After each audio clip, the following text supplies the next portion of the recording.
I never had to use Csound in terminal, luckily. Um, so I've had this nice front end on my computer where I just, plug in my MIDI keyboard and it just becomes one to me. I think CSUN will still be there in 20 years. CSUN has already been there for 20 years, so I think it will be there for another 20 years. Csound is super lightweight, so it can render like the whole song quickly. It's really good for like generative sound ambience, good for my live streaming too. The Csound Bella, where you can just bring a Bella out there and play with it.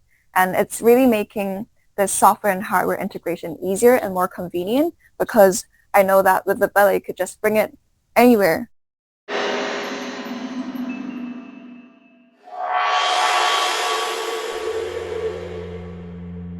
I did start with more of a background with DAWs, digital audio workstations like Ableton. I felt that in some ways they're amazing and I still use them. In some ways they're quite limiting. Csound was playing along with me in real time in a way that felt very free, in a way that I felt like I couldn't quite do with Ableton or any other program, in a way that allowed me to be very precise. I've played the recorder for like 18 years now, and I'm very used to its sound. So now that I get to process it with Csound effects, then I think it kind of opened my ears to a whole new world of timbres. And I started as a guitar player, but then later on I switched over to electronic production and design.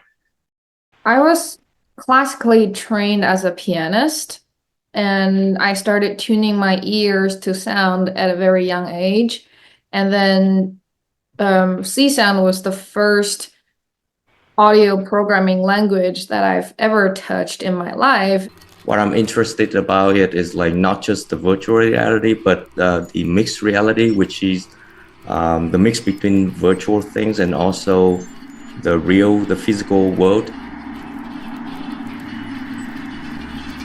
Sound as the physical object, because we could see them, we could manipulate them, like, so sounds not just like experienced by ear, but also by our whole body.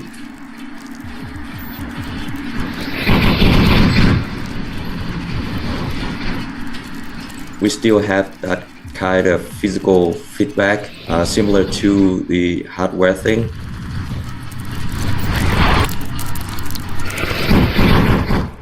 I think during the composition process, software are a lot easier to use and gives a lot more flexibility because, for example, with all of the opcode in Csound, you can really combine them however you want simply with just a computer. I was actually doing a Csound project where I make the whole piece with Csound and the recorder only. So I had to make the drum sounds with the recorder through Csound, and I have to make the bass sound also through Csound.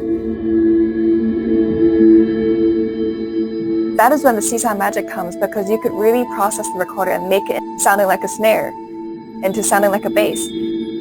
With all of that together, you could really create a very good rhythm-based composition. So for that side, I would say Csound is a tool for really pushing musicians to be more creative and to try different things and be more courageous in their music creation.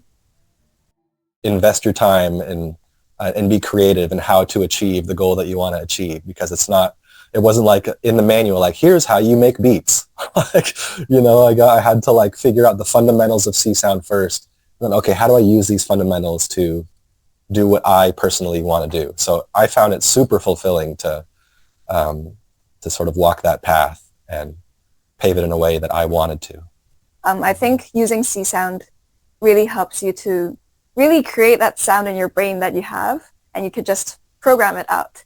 And that is something that's unique for everyone. I think we all have that single sound in our brain that we really want to make it work. Mm-hmm. I love traveling. I move a lot.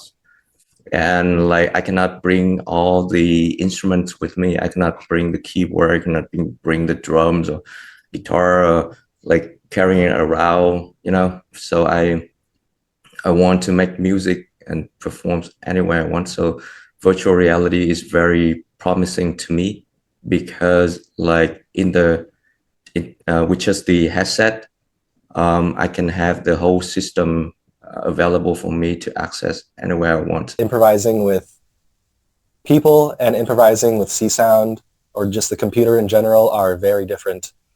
Definitely when I'm playing with humans, there is this sort of two-way street where you can literally make eye contact with the other people and smile or do whatever, be a human being, laugh.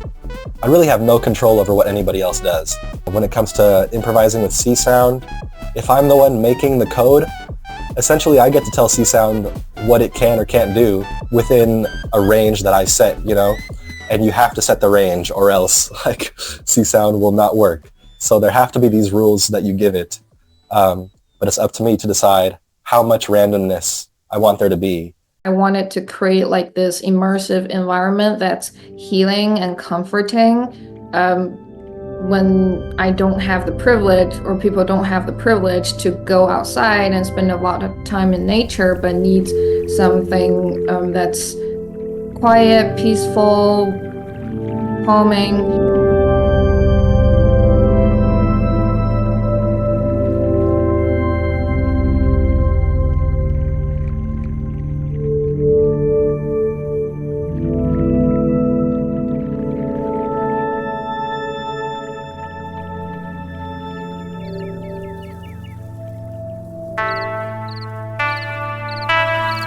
But until I get there, the process can be sometimes a little bit painful.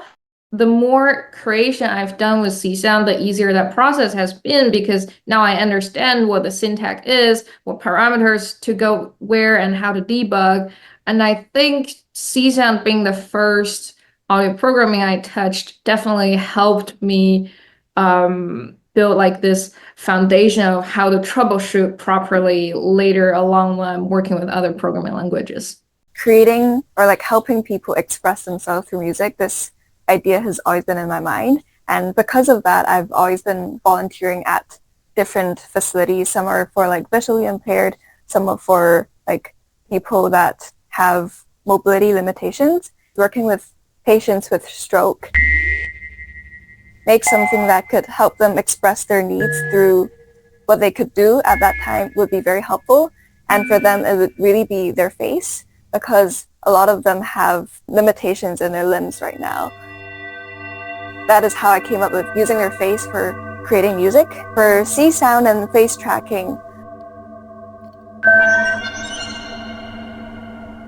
Programming language, I don't think is a barrier right now. AI will aid you. So I think my children in the future is gonna be using Csound directly or indirectly, like through AI to make music. Yeah.